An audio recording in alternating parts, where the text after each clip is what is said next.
একটা জিনিস মনে রাখবেন, আপনি জীবনকে যদি সৃষ্টি করতে চান ইন সেলস অর এনিওয়্যার, যেটাই করেন না কেন, অধ্যবসায় অত্যন্ত অত্যন্ত জরুরি।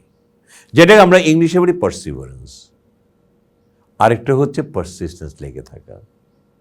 আপনি জীবনে যত বেশি আপনি শ্রম দেবেন, মেধা দেবেন, কষ্ট করবেন, তত বেশি অর্জন করবেন। এ কথাটা কিন্তু ভুললে হবে না। আমি অনেক সময় কমেন্ট পাই যে স্যার অনেক কষ্ট, অনেক কষ্ট। বাবা, কষ্ট ছাড়া মিষ্টি আসবে কি করে? তুমি কষ্ট করছো না, তুমি নিজেকে সৃষ্টি করছো।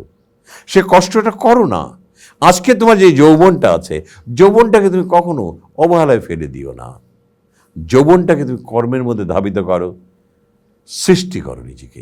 আর তুমি কখনোই ওই কয়েক টাকা বেতন দিয়েছে এটার দিকে খেয়াল করবে না।